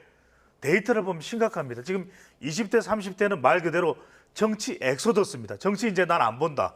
정치 안 본다. 탈정치화가 이루어지고 심각합니다. 그리고 40대 이상은 정치 이제 끊었다. 담배 끊었다가 아닙니다. 술 끊었다가 아니라 정치 끊었다. 이대로 되면 심각합니다. 알겠습니다. 마지막으로 문재인 전 대통령 딸 다혜 씨가 지금 음주운전 혐의로 이제 경찰의 조사를 받을 예정이에요. 정치권도 시끌한데 국민의힘에서는 문 전 대통령 사과를 요구하고 나섰더라고요. 문 전 대통령의 이제 발언이 문제가 됐겠죠. 네. 그래서 오죽하면 뭐 문다혜 적은 문재인이다. 문적문이란 말까지 나온. 2018년 10월 10일 날 대통령이 문재인 대통령이 그 당시에 이제 우리 육군에서 있다가 있었던 그 군인이 결국 음주운전 때문에 사망한 사건이 발생하면서 그렇습니다. 이 음주운전은 이거는 실수가 아니라 형수가 아니라 사람을 죽일 수 있는 그러한 심각한 것이고 그리고 더 나아가서 초범이라 할지라도 재범의 여지가 많기 때문에 엄하게 다스려야 된다고 한다면 제가 이제 그 아쉬운 부분은 뭐냐면 아니 그래도 아버지가 전직 대통령이면 보이지 않는 그 항상 그 조심하고 더 나아가서 공인은 아니지만 준공인과 같은 그런 생각을 가지면서 매사 임해야 되는데 이게 또 딱 이번 사건만 터진 게 아니라 지금 문다혜 씨와 관련된 여러 가지 일들이 자꾸 막 터져나오고 있지 않습니까? 이런 상황 속에서 이것까지 겹쳐버리니까 제일 먼저 제시하는 부분이 뭐냐면 그분들이 갖고 있는 인식 체계는 도대체 뭐냐? 도대체. 그러니까 당연히 문재인 대통령도 그 부분에 대해서 뭐 어떤 형태든 간에 대통령도 거기에 대해서 사과를 해야죠. 딸이라고 하더라도 이 부분에 대해서 잘못한 부분이 있다고 한다면 본인의 발언하는 부분이 있기 때문에 그 문재인 대통령도 곤혹스럽겠지만은 이것도 질질 끌면은 안 돼요. 즉각적으로 이 부분에 대해서는 딸을 잘못 키웠다든지 뭐 등등 그러니까 아주 굉장히 솔직하게 그거를 국민들에게 사과를 좀 해야 된다고 봅니다. 네, 그렇습니다. 뭐 전반적 차원의 유감으로 보입니다. 왜냐하면 이거 한 건이 아니라 또 뭐 사의와 관련된 부분 그리고 또 거주지 제주 별장과 관련된 부분 이런 부분들에 대한 상당한 논란이 있었거든요. 그런 차원에서 전반적 유감 왜 청년층의 문재인 전 대통령 정치인으로서 또 재임 중에 정의 또 공평 이런 부분들을 강조했기 때문에 그런 태도도 필요할 것으로 보입니다. 네, 알겠습니다. 잘 들었습니다. 지금까지 정치원 배종찬 인사이트K 연구소장 김영준 배재대 석좌교수와 함께했습니다. 잘 들었습니다. 고맙습니다. 네, 고맙습니다.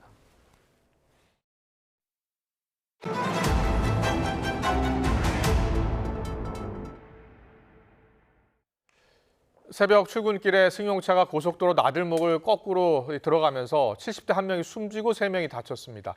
역주행 운전자는 경찰 조사에서 내비게이션의 길 안내를 착각해서 사고를 냈다고 진술했습니다. 배민혁 기자의 보도입니다. 경차 한 대가 마주오는 차량을 피해 고속도로로 진입합니다. 깜빡깜빡 비상등을 켜고 머뭇거리면서도 멈추질 않습니다. 그러더니 갑자기 방향을 꺾어 고속도로로 진입합니다. 이어 1톤 화물차를 포함해 차량 7대가 부딪히며 순식간에 아수라장이 됩니다. 사고가 난 차량 앞부분은 이리저리 깨지고 갈라지고 움푹 패여 형체를 알아보기 힘듭니다. A씨가 역주행한 고속도로 진출로인데요. 진출로를 따라 내려간 뒤 고속도로에 진입하면서 사고가 난 겁니다.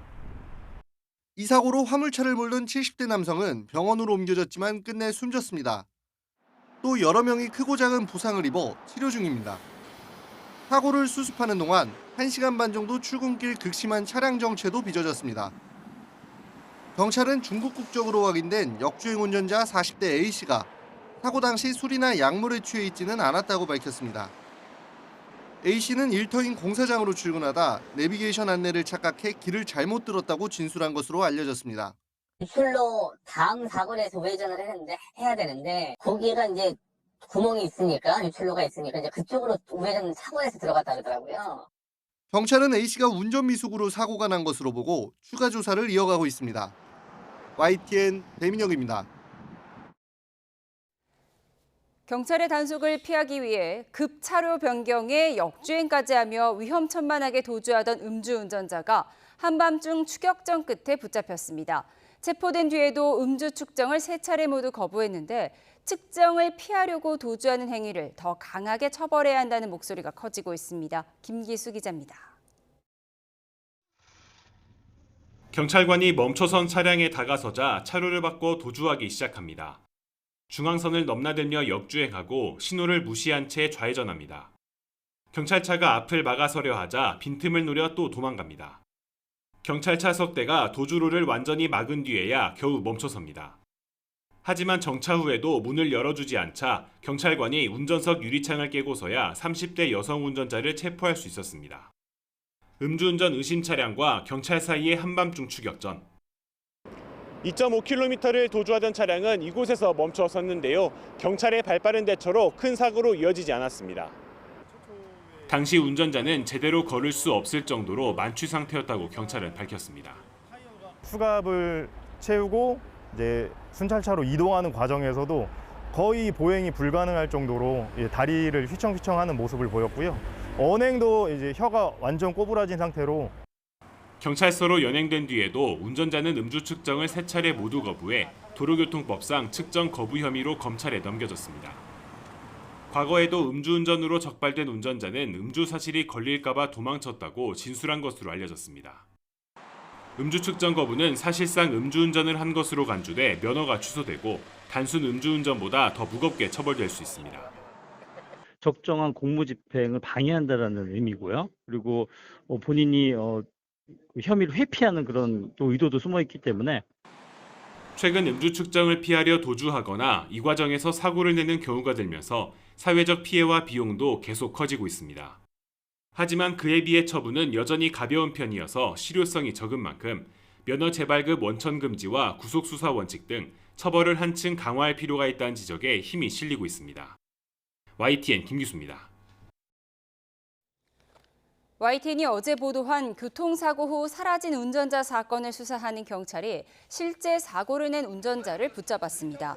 부산 동래경찰서는 20대 A씨를 무면허 운전 혐의 등으로 긴급 체포했습니다. A씨는 어제 오후 4시 10분쯤 부산 사직동 시장골목에서 승용차를 몰다가 전봇대를 들이받는 사고를 내고 현장에서 달아난 혐의 등을 받습니다. 경찰 관계자는 실제 운전자인 A씨가 무면허 운전 사실을 숨기려고 달아난 것으로 보고 있습니다. 지난 10년 사이 필리핀에서 피살된 한국인이 38명이나 되는 것으로 나타났습니다. 한국인이 많이 찾는 아시아 태평양 지역 국가에서 단연 가장 많은 숫자인데 중국에서 피살된 한인의 8배 가까이나 됩니다. 홍선기 기자의 보도입니다. 지난 5월 태국 유명 휴양지 파타야에서는 한국인 관광객이 살해된 뒤 저수지에 수장되는 사건이 벌어졌습니다. 범인 역시 한국인들로 공범을 모두 검거해 국내로 데려오는 데는 넉 달이 걸렸습니다. 아무리 피의자가 부인한다 하더라도 저희가 여태까지 수사항을 종합해서 수사한다고 한다면 충분히 입증할 수 있을 거라고 생각하고 있습니다. 이처럼 해외에서 특히 동남아시아에서 한국인 관광객이나 교포가 살인사건으로 숨지는 일이 적지 않습니다. 그중에서도 살인사건으로 가장 많은 한국인이 숨진 나라는 필리핀으로 최근 10년 새 38명이나 목숨을 잃었습니다. 아시아 태평양 지역 국가 가운데는 압도적으로 많은 숫자인데 중국에서 10년 동안 살해된 한국인의 8배 가까이 됩니다.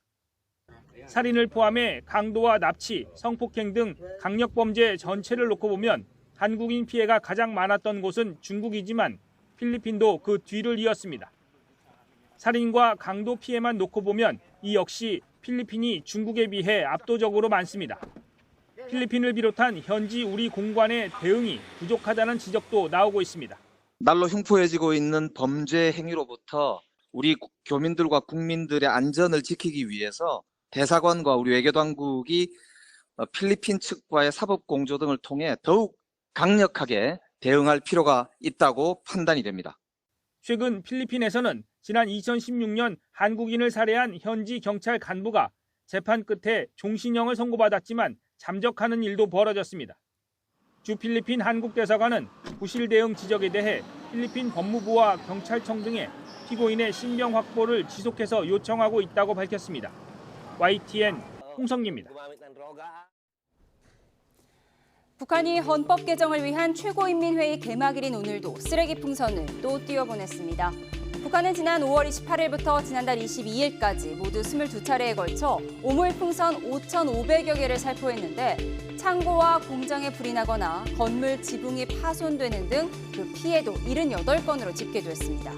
최근에는 풍선이 공중에서 폭발하는 경우도 있고 지상에 떨어지는 비율도 높아져 피해 확산의 우려가 커지고 있는데요. 풍선 구조도를 한번 보겠습니다. 쓰레기 풍선은 지름 3, 4m 크기 고무 풍선에 쓰레기나 거름 등을 채운 비닐봉지를 이렇게 매달아서 만들었습니다. 풍선과 봉지 사이에 건전지로 작동하는 발열 타이머를 달았고요. 쓰레기 봉지에는 허리띠처럼 화약띠를 두르고 발열 타이머와 전선으로 연결한 겁니다. 발열 타이머는 풍선이 이륙한 뒤 일정한 시간이 지나면 전선에 전기를 흘려보내 스파크를 튀기는데 봉지를 들은 화약띠가 펑 터지면서 봉지 아랫부분이 열려서 안에 있는 쓰레기가 넓게 뿌려지는 원리입니다. 풍선 안에는 일반적으로 기구를 띄울 때 쓰는 가볍고 안전한 헬륨 대신에 수소가스를 채웠는데요. 수소 가격은 헬륨의 10분의 1 수준으로 싸지만 불이 붙으면 폭발하는 성질이 있어 위험합니다. 군 당국자는 발열 타이머에 연결된 발열선에서 열을 발생시키는 데 도움을 주는 화약 성분이 있긴 하지만 이것이 큰 폭발을 일으키는 수준은 아닌 것으로 판단한다고 밝혔습니다. 하지만 풍선한 내용물에 따라서 쓰레기 풍선이 언제든 무기화될 수 있다는 우려는 지속적으로 제기되고 있습니다. 들어보시죠. 여러 방식으로 지금 테스트를 하고 있는 그런 테스트의 기록을 지금 확보하는 과정일 수도 있습니다. 그렇기 때문에 이후에 생화학 또는 바이러스라든가 다양한 내용물을 만약에 의도적으로 군사적 수단화 시켜서 보낸다고 하면은 뭐 타이머라든가 풍선의 크기, 내용물 다 바꿔가지고 아주 큰 피해를 줄 수 있는 방식의 군사적 수단도 가능하다 볼 수 있습니다. 평범한 5만 원짜리 지폐인데요. 이렇게 두 장이 딱 붙어 있다면 10만 원보다 가치가 높아질까요? 한국은행이 화폐 수집 수요에 부응해서 5만 원권 두 장을 위아래로 붙인 이러한 은행권을 발행하기로 했습니다. 이 연결형 은행권은 지폐 두 장을 절단하지 않은 상태로 발행한 걸 말하는데요. 한국은행이 처음으로 연결형 5만 원권을 1000세트 한정으로 발행하는데 이 가운데 가장 앞번호인 100세트는 화폐박물관에 전시하고요. 나머지 900세트는 경매에 붙이기로 했습니다. 경매는 오는 15일 온라인으로 진행되는데요. 시작 가격은 101번에서 110번을 한 세트 단위로 11만 3,700원에 나머지를 두 세트 단위로 22만 7,400원으로 책정했는데 수익금 전액은 이웃돕기 성금 등으로 사용된다고 하네요. 낙찰가 과연 얼마가 될지 궁금합니다.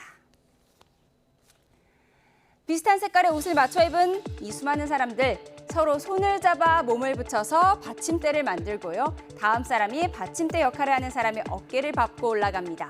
오르고 또 오르고 보는 사람도 조마조마한데요. 이렇게 결국 무너지곤 합니다. 스페인의 전통 행사로 카스텔이라고 불리는 인간탑 쌓기 대회입니다. 모두 42개 팀이 참가해 비아프랑카 팀이 1위를 차지했습니다. 1932년 타라고나 투우장에서 첫 번째 대회가 열렸고 1970년부터 2년에 한 번씩 개최되고 있는데요. 2010년 유네스코 인류 무형문화유산 목록에 등재됐는데 협동심과 정교함을 요하는 이 대회 우승 상금이 수천만 원에 이르는데 지난해 경기에서는 부상자가 속출하기도 했죠. 경쟁도 좋지만 안전을 최우선으로 조심히 진행해야 할 것 같습니다. 누런 흙탕물에 잠긴 도시, 사람들을 태운 코끼리 2마리가 물살을 가로지릅니다. 최근 홍수로 큰 피해를 입은 태국 북부의 유명 관광지 치앙마이 인근에서 코끼리를 동원한 구호 활동이 펼쳐진 건데요. 구호 활동가들은 치앙마이시에서 약 20km 떨어진 사라피 지역의 한 마을에 코끼리와 함께 도착해서 고립된 주민들을 도왔습니다. 이번 홍수는 열대 몬순 기운인 태국의 우기를 맞아 내린 폭우로 치앙마이를 가로지르는 핑강이 범람하면서 발생했습니다. 이로 인해 치앙마이에서는 유명 야시장을 포함한 주요 관광지가 침수됐고 일부 지역은 전기가 차단되는 등 피해가 이어지고 있습니다. 허리케인 헐린으로 엄청난 피해가 발생한 미국 플로리다주를 향해서 또 다른 허리케인이 북상하고 있습니다.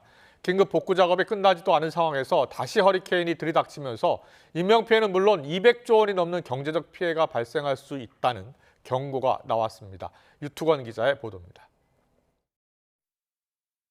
하루 만에 열대성 폭풍에서 허리케인으로 발달한 밀턴이 플로리다를 향해 북상하고 있습니다. 밀턴은 최소한 3등급으로 세력을 키운 뒤 현지 시각으로 수요일쯤 템파베이에 상륙할 전망입니다.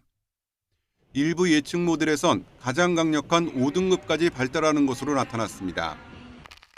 미국 기상당국은 밀턴의 주요 경로에 시속 200km의 강풍과 함께 최고 400mm가 넘는 폭우가 내릴 것이라고 경고했습니다. 플로리다 서부 해안은 허리케인 헐린 때에 이어 다시 해일에 휩쓸릴 가능성도 있습니다. Anybody on the west coast of Florida, up and down the Florida Peninsula, you have potential for major impacts, including really significant storm surge. 플로리다주는 51개 카운티에 비상사태를 선포하고 위험 지역에 대피령을 내렸습니다. 주 전역의 주민들에겐 일주일치 식량과 물을 확보하라고 당부했습니다. 또 아직 길에 방치된 각종 잔해물을 제거하기 위한 행정명령을 발동했습니다. 주민들에게 모래주머니를 배포하는 장소에는 끝도 없이 차량의 행렬이 이어지고 있습니다. Making sure all the sandbags are at our doorstep garage, and that's the most preparation we're going to do.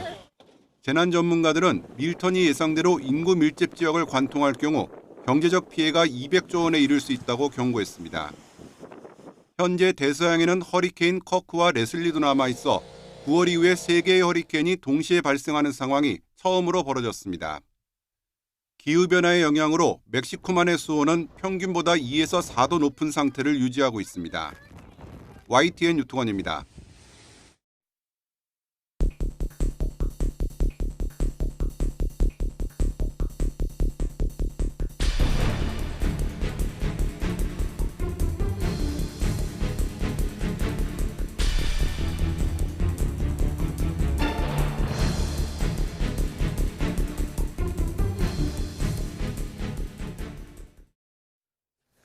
네, 문재인 전 대통령의 딸 문다혜 씨가 음주 사고를 낸 혐의로 경찰 출석을 앞두고 있습니다. 이르면 오늘 출석할 것으로 예상이 됐는데 현재 조사 날짜를 조율하고 있는 것으로 전해지고 있습니다. 손정혜 변호사와 관련 내용 알아보겠습니다. 어서 오세요.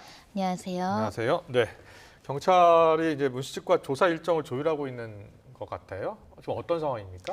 일단은 어느 정도 현장에서 그 혈중 알코올 농도 수치가 이제 측정이 됐고 또 예. 신원도 확인했기 때문에 기가 조치를 한 상황이고요. 이제 피의자에 대해서 피의자 신문 조서 일정을 정해야 되는 상황인데 워낙에 국민적 관심사가 되다 보니까 너무 많은 취재진도 몰려 있어서 경찰 내부에서도 이 포토라인이나 이런 비슷해서 이제 공보 규칙을 어떻게 할 것인지 좀 조율도 필요할 것 같고요. 문다혜 씨 입장에서도 변호사 없이 출석하지 변호사를 선임해서 출석할지를 또 고민해야 되는 시점이 있고 그럼 변호사를 또 선임하려면 하루 만에 그게 일정 조율하기가 좀 쉽지 않고 또 선임계를 내야 되는 문제도 있다 보니 오늘 빠르면 그냥 변호사 없이 출석할 가능성도 있었으나 여러 가지 재반 상황이 정리가 되지 않아서 좀 일정을 아마 요주 내 다음 주 내로 조율해서 정하지 않을까 합니다. 뭐 사고 적바로 언제까지 출석해야 한다 이런 규정이 있는 건 아니에요? 예를 들면 어제 만약에 사고를 내고 도주했다. 그래서 이 피의자 조사가 시급하게 이루어져야 되고 혈액 채취를 해야 된다라고 한다면 당장 나오라고 이제 경찰들이 이제 소환 조사 통보를 하지만 이 사건 같은 경우는 현장에서 신원이 확인되고 또 이제 혈중 알코올 농도가 어느 정도 확인됐기 때문에 아주 시급하게 소환 조사가 꼭 이루어져야 되는 사건은 아닙니다. 그렇군요. 블랙박스를 확보해 분석도 합니까? 네, 블랙박스로 확인하는 이유는 이제 차량의 가실 여하를 명확하게 해야 되기 때문이기도 하고요. 특히 충돌 직전에 어떤 상황이었는지 특히 경우에 따라서는 단순한 음주운전죄가 아니라 위험운전 치상죄로 이제 법 적용을 바뀔 수도 있기 때문에 충돌의 경위 그리고 운전한 사람이 얼마나 술에 취해서 이제 정상적인 상태였느냐 아니었느냐 이런 것들을 조금 면밀하게 확인하고자 블랙박스를 확인할 수 있습니다. 당시 CCTV 화면을 보면서 이야기 더 나눠보도록 하겠습니다. 네, 지난 금요일 저녁에 이제 술을 마신 거죠? 그렇습니다. 알려진 바로는 이제 새벽 2시 50분, 그러니까 거의 새벽 3시에 다다르는 시간까지 이제 지인들과 뭐 식당도 가고 술집도 가고 하는 과정에서 술을 먹었던 것으로 충분히 추정되는 상황이고요. 저기가 이제 식당 골목인 것 같아요. 네, 원칙적으로는 저기에는 이제 주차가 허용되지 않는 구간이나 지금 보신 것처럼 뒤에가 이제 공사장이고 이제 다른 영업점이 주차를 못하게 하는 제지하는 사람이 없다 보니까 무단으로 불법 주차하고 이동한 것으로 추정이 되는 상황. 상황입니다. 다만 이제 저 상황에서도 이제 불법 주차로 확인이 되면 가태료 처분이 이루어질 수 있는 부분이고요. 지금 이제 문다혜 씨가 걸어 나와서 식당으로 들어가는 장면이죠? 그렇습니다. 7시간 반 정도 지나서 이제 차에 다시 귀가해서 운전대를 잡았던 것으로 알려지고 있어서 7시간이라면 적지 않은 시간이어서 7시간 내내 술을 마셨는지, 어떤 술을 마셨는지, 음주 양은 어떤지도 이제 조사 대상이 될 것으로 보이고, 보이는 CCTV나 여러 가지 이제 내용상으로는 좀 비틀비틀거리거나 차로 운전하면서 밟고 서고를 반복한다던가 또 지나가는 행인들에게 항의를 받는 장면들을 비춰봤을 때는 상당한 음주를 하고 나서 이제 차량으로 간 것으로 보이고요. 특히 이제 보통은 새벽 2, 3시 타임이면 본인이 좀 술에 취했다고 자각을 하면 대리운전을 부를 가능성이 있는데 대리운전을 기다리는 듯한 느낌으로는 걸어가지 않거든요. 네.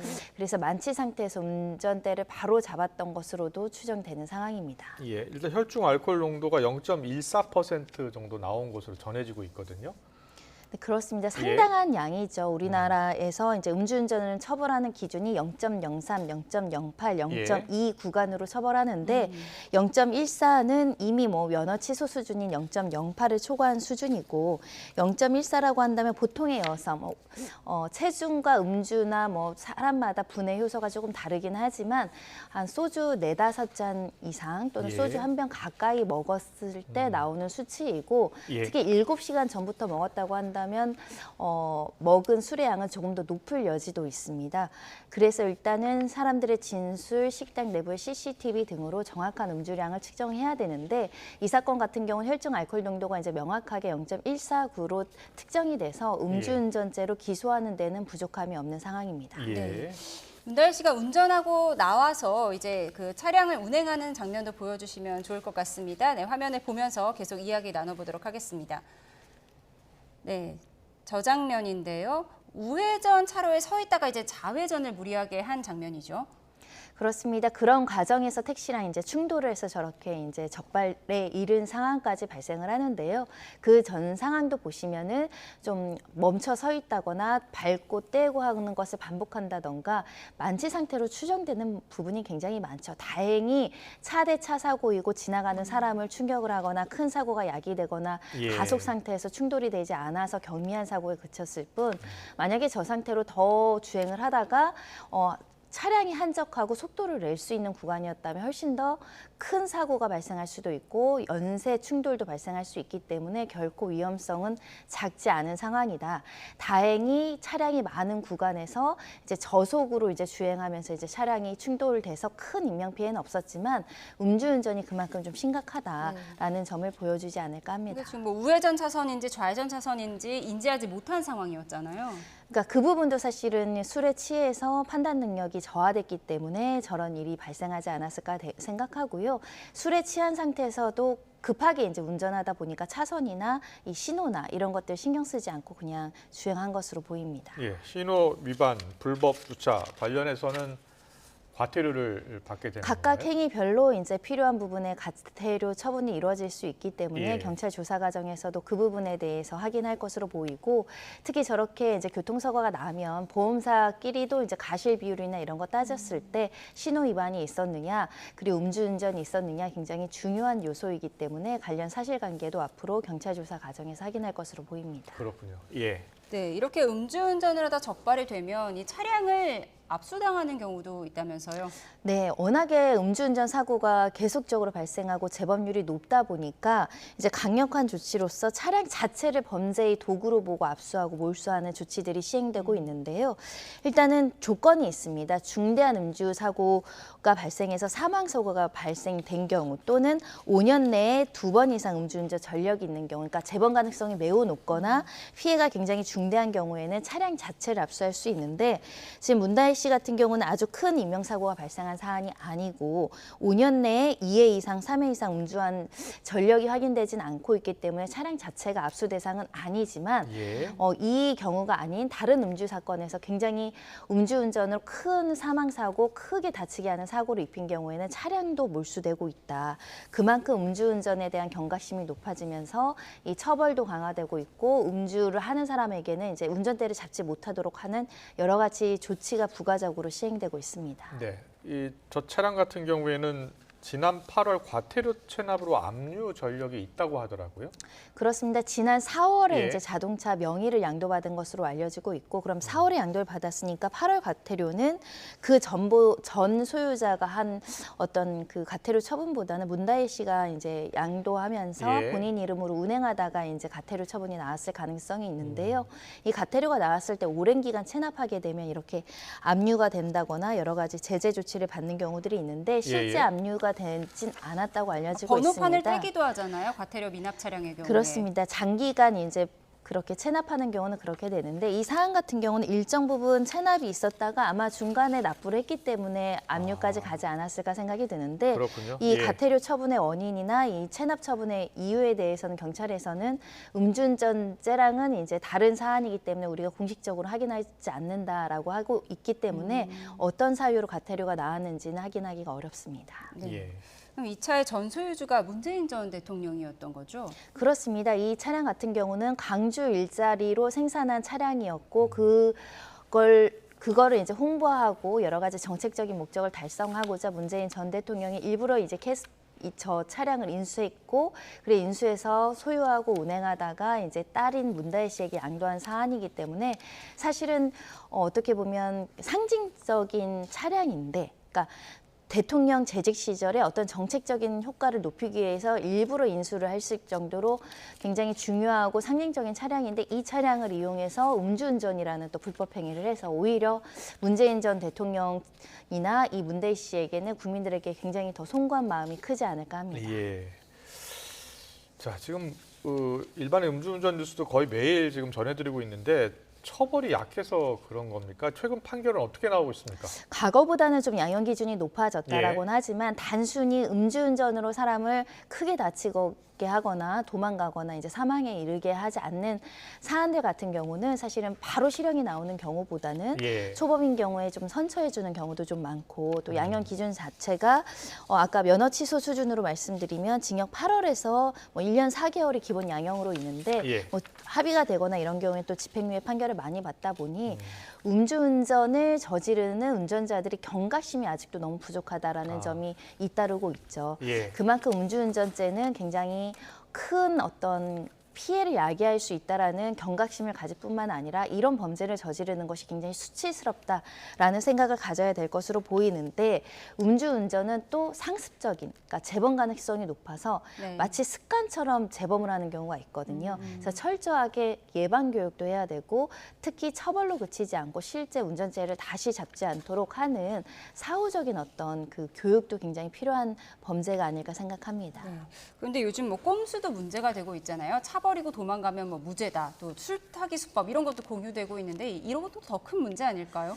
법령과 제도가 빨리 바뀌어야 된다라고 이제 목소리가 나오는 것이죠. 특히 이제 사법 당국, 경찰 수사기관에서도 목소리를 높이고 있는 것이 김호중 씨 사건 때도 이제 사고 내고 일부러 술을 먹어서 이게 처벌을 못하게 한다거나 무죄로 이제 처벌을 모면하려는 시도들에 대해서 사법방해죄로 규정해서 엄격하게 처벌해야 되고 이 자체를 처벌해야 된다라는 목소리가 나왔었죠. 그래서 이제 사후 음주운전에 대해서도 이제 강력하게 이제 대처하겠다라는 것이 수사 당국의 입장입니다. 김호중 방지법 이른바 그 방지법이 발의가 되는 상황이죠. 그렇습니다. 일단 음주 측정을 거부하는 경우에 저희가 처벌하잖아요. 근데 음주 측정을 거부하지 않았는데 현장에서 음주를 측정하려는 찰나에 술을 먹어서 이제 처벌이나 수사를 방해하는 경우에도 음주 측정을 거부하는 것과 마찬가지로 이 처벌을 하겠다라는 법령의 내용이고요. 그렇다고 한다면 사후 음주를 통해서 처벌을 모면하려는 그 행위 자체를 처벌할 수 있습니다. 그렇군요. 알겠습니다. 잘 들었습니다. 지금까지 손정혜 변호사와 함께 얘기 나눠봤습니다. 잘 들었습니다. 고맙습니다.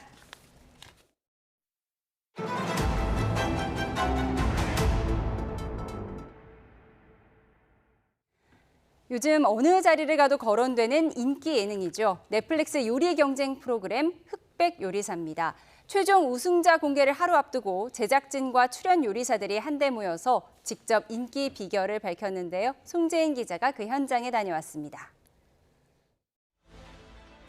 공개 직후부터 넷플릭스 비영어 부문 순위 1위 자리를 지키고 있는 요리 경쟁 프로그램 흑백 요리사. 유명 요리사들이 출연을 결심한 이유는 오직 요리가 주인공일 거란 기대 때문이었습니다. 처음 출연 제의가 왔을 때 당연히 심사위원인 줄 알았습니다. 예능 캐릭터도 아니고 요리만 열심히 하면 빛나게 되는 프로라고 약속을 해주셨어요. 제작진이 집중한 부분 역시 다르지 않았습니다. 미션을 설계할 때 가장 큰 전제는 맛으로 대결한다, 맛으로 승부한다인데 숨은 고수 흑수저와 유명한 백수저 요리사가 계급 전쟁을 벌인다는 게 프로그램 핵심이긴 하지만 공교롭게 단계마다 흑백 요리사 합격자 수가 똑같이 나오면서 오로지 맛만 따진다는 기획 의도가 흐려질까 되레 걱정했을 정도입니다. 개인적으로는 그게 좀 엇갈리기를 되게 원했어요. 사실은 4대 4로 가야 돼 이런 식으로 저희가 뭐 의도한 거는 전혀 없다는 점에. 그러다 보니 화제의 장면도 밈이 된 발언도 출연진이 아닌 음식들입니다. 사실 이거 짤로도 굉장히 많이 쓰이고 있는 거 알고 계시죠? 예, 많이 따라해 주시더라고요. 저 약간 중국 요리 하는 입장으로 되게 뿌듯하긴 합니다. 물고기.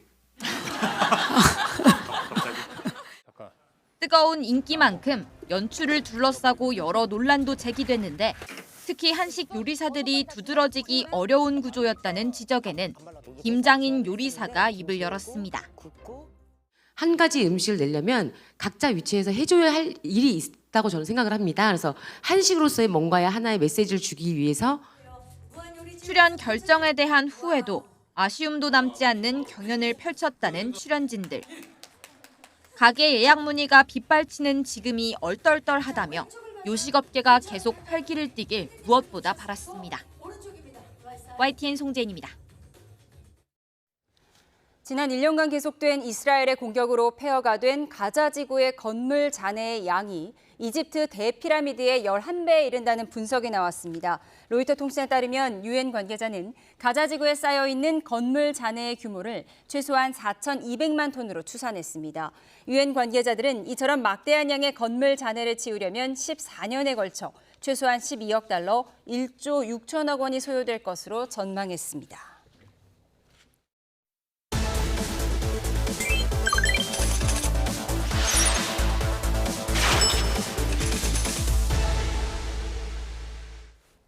네, 오늘의 경제 이슈 풀어드리는 경제픽 시간입니다. 네, 오늘은 박기환 기자와 함께합니다. 어서 오세요. 어서 오십시오. 네, 첫 번째 키워드부터 바로 볼까요? 네, 고려대 영풍 혈투 어디까지 가나? 자, 고려 아연을 MBK 파트너스하고 영풍그룹이 적대적 인수합병에 나선 거예요. 어떻게 진행되고 있는 겁니까? 네, 일단 오늘 이야기를 좀 말씀드리겠습니다. 네, 고려아연 측 경영진이 영풍정밀의 지분을 매입하기 위해서 설립한 특수 목적법인이죠. 제리코 파트너스의 이사회가 오늘 개최됐습니다. 예. 앞서 지난달 13일 MBK와 영풍그룹 측이 영풍정밀의 공개 매수가로 2만 원을 제시했고요. 지난달 26일에는 다시 한번 매수 가격을 2만 5천 원까지 끌어올렸습니다. 이후에 고려아연 측 최 씨 일가가 다시 주당 3만 원의 대항 공개 매수를 선언했고요. 여기에 MBK도 같은 수준으로 매수가를 상향 조정했습니다. 이에 대해서 오늘 제리코 파트너스 역시 이 매수 가격 인상과 매수량 확대 등을 논의했을 것으로 보이는데요. 다만 공시 의무가 없는 법인인 만큼 이사회 논의 내용과 결정 사항은 공개되지 않았습니다. 주가와 MBK 측의 동향을 보면서 대응에 나설 것으로 예상되고 있습니다. 네, 뭐 요즘 쩐의 전쟁이라는 말이 나오는데 고려아연에서 영풍정밀로 불이 옮겨붙은 이유가 뭘까요? 네, 결국은 고려아연 지분 싸움의 일부라고 보시는 게 맞습니다. 영풍정밀은 고려아연의 지분 1.85%를 보유하고 있는데요. 양측의 지분이 팽팽하고 외국인 등의 지분이 어디로 갈지 알 수 없는 상황에서 이 영풍정밀이 가진 지분이 캐스팅보트로 여겨지기 때문입니다. 이 때문에 양측의 공개 매수가 역시 3만 원을 더 뛰어넘을 것이라고 시장은 관측하고 있는데요. 주가 역시 이 때문에 날뛰었습니다. 오늘 영풍정밀 주가는 전거래일보다 8.95% 오른 34,700원에 마감이 됐는데요. 장중 한때에는 15.23%까지 치솟아서 36,700원에 거래가 되기도 했습니다. 고려아연 측의 공개 매수 가격 인상 기대감이 먼저 반영이 된 것으로 보이는데요. 주가가 공개 매수가보다도 더 높아진 만큼 지분 매입을 위해 추가 가격 인상도 불가피할 것으로 전망되고 있습니다. 네, 참 치열합니다. 다른 논란에 대해서도 새로운 소식이 있다고요? 네, 그렇습니다. 고려아연이 자사주 매입을 위해서 투입한다고 밝혔던 1조 5천억 원 가운데 1조 원은 차입금이라고 정정 공시했습니다. 앞서 고려아연은 자기 주식 공개 매수 자금이 1조 5천억 원에 여기에 투입되는 자기 자본이 1조 5천억 원에 차입금이 1조 1,635억 원이라고 신고를 했습니다. 하지만 일각에서 이미 3호 사채를 발행해서 마련한 돈을 자기 자본으로 눈속임했다는 지적이 일면서 자기 자금 규모를 수정을 한 겁니다. 네, 잘 들었고요. 두 번째 키워드는 영상으로 만나볼까요?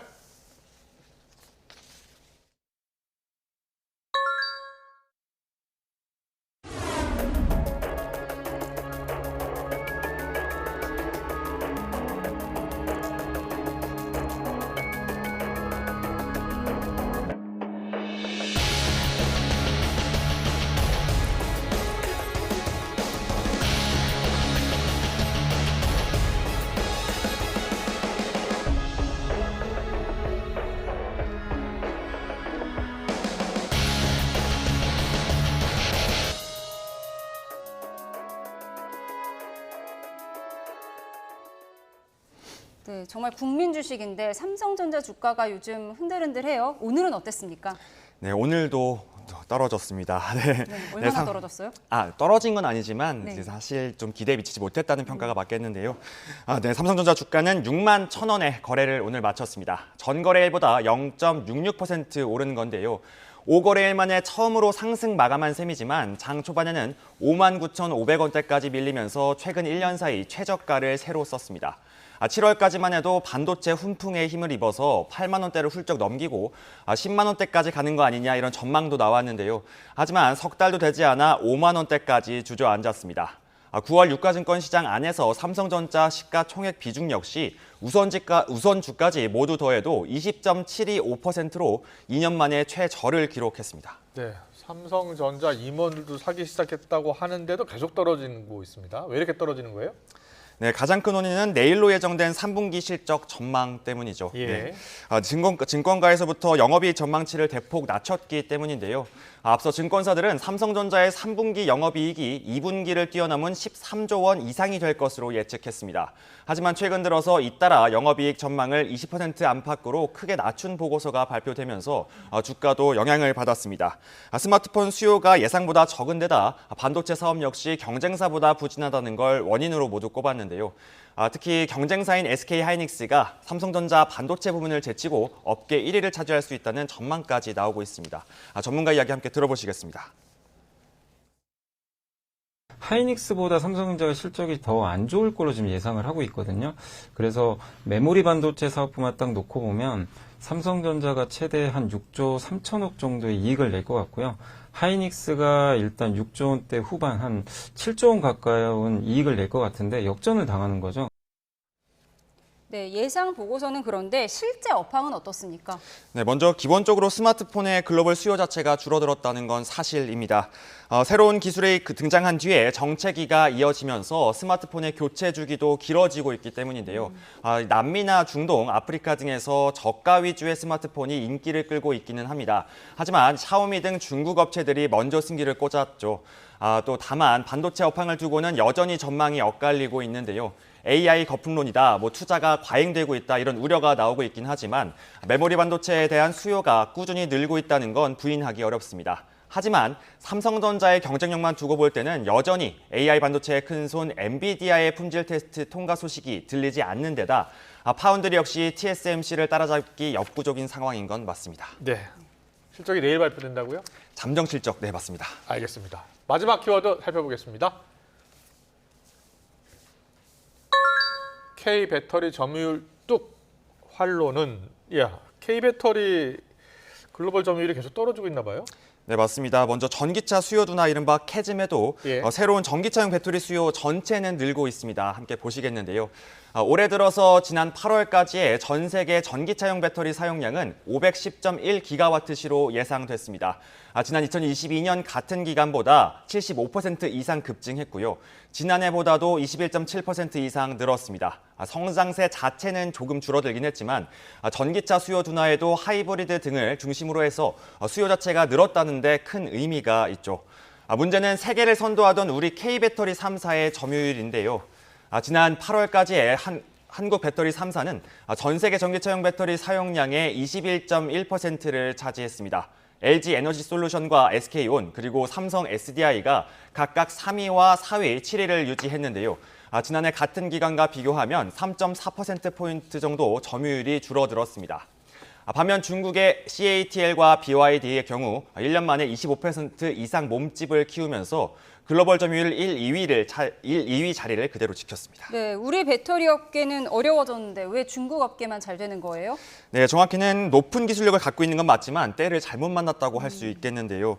우리 배터리 3사가 그동안 집중해온 건 니켈, 코발트 그리고 망간을 양극재로 사용하는 3원계 배터리입니다. NCM 배터리라고도 하는데요.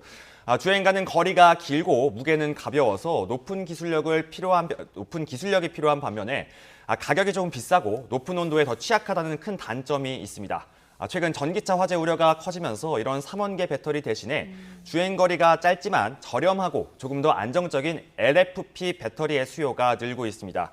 그동안 중국 업체들이 가격 경쟁력을 무기로 집중해온 것도 바로 이 LFP 배터리인데요. 여기에 중국 내수 시장을 기반으로 유럽과 미국까지 진출하면서 상대적인 우위를 차지했습니다. 우리가 이제 고가형에 집중했는데 중국처럼 그럼 저가형에 집중해야 하는 거예요? 네, 일부 그렇게 전망하는 이야기들도 많은데요. 실제 업체들도 LFP에 대한 전향을 좀 선언하고 있습니다. 우리 배터리 3사 모두 중국 업체들이 차지했던 LFP 배터리 시장을 진출하겠다고 모두 밝혔습니다. 이미 완성차 업계로부터 LFP 배터리의 주문을 받아서 양산을 앞둔 곳도 있고요. 아예 LFP를 활용한 ESS 에너지 저장 장치를 개발하겠다고 선언하는 곳도 있었습니다. 특히 LG 에너지 솔루션은 위기 돌파를 위한 비전 공유회도 오늘 열었는데요. 전기차에서 더 나아가서 ESS와 도심 항공교통인 UAM, 로봇 등 분야 사업을 확대하고 LFP 등 중저가형 시장에서 경쟁력을 높여 2028년까지 지난해 매출의 2배를 달성하겠다는 목표도 밝혔습니다. 직접 들어보시겠습니다. 우리는 더 이상 배터리 제조업에 머무르지 않고 에너지 순환을 중심으로 하는 에너지 사업으로 확장해 나갈 것입니다. LG 에너지 솔루션은 에너지와 관련된 모든 분야에서 토탈 솔루션 프로바이더로서의 역할을 수행해 나갈 것입니다. 네, 여기에 더해서 배터리 리스와 재활용 등 배터리 생애주기 서비스를 구축하는 등 사업을 전면으로 확대해서 전기차 수요 증가만 기다리지는 않겠다는 의지를 분명히 하고 있습니다. 네, 잘 들었습니다. 이 반도체와 배터리 우리나라 기업들 미래의 먹거리인데요. 최근 많이 흔들리고 있는 것 같습니다. 대책이 필요한 것 같습니다. 경제부 박기환 기자와 함께했습니다. 잘 들었습니다. 수고하셨습니다. 네, 이어서 주요 기업 뉴스 전해드리겠습니다. 이재용 삼성전자 회장이 필리핀 칼람바에 위치한 삼성전기 생산법인을 찾아 AI와 전기차 시장 확대에 따른 기회를 선점해야 한다고 당부했습니다. 이 회장은 지난 6일 필리핀 칼람바에서 현지 임직원들과 간담회를 갖고 노고를 격려하며 이같이 밝혔습니다. 농협중앙회가 올해 하반기 농축협 신규 직원 1,000명을 블라인드 방식으로 공개 채용합니다. 지원서 온라인 접수는 오늘부터 오는 14일까지고 인적성 검사와 면접 등을 거쳐 오는 12월 최종 합격이 결정됩니다. 동원 F&B가 딤섬 4개 제품에 친환경 포장재인 미세 발포 필름을 국내 최초로 도입한다고 밝혔습니다. 미세 발포 필름은 플라스틱 필름의 질소를 분사해 균일한 미세 기포를 만든 소재로 완충력과 보냉 효과를 높이면서도 연간 플라스틱 사용량을 평균 10% 넘게 줄일 수 있습니다. 농심이 서울 명동에 슈퍼마켓을 콘셉트로 한 라면 체험 매장을 열었습니다. 방문객들은 원하는 라면을 산 뒤 현장 즉석 조리기로 라면을 만들어 먹을 수 있습니다. 미국 뉴욕 한국문화원 신청사에 세계에서 가장 큰 한글 벽화가 등장했습니다. 강익중 작가가 제작을 맡은 벽화는 바로 8m, 높이 22m 규모이며 내가 알게 된 것을 주제로 선정된 한글 작품 1000점이 쓰였습니다.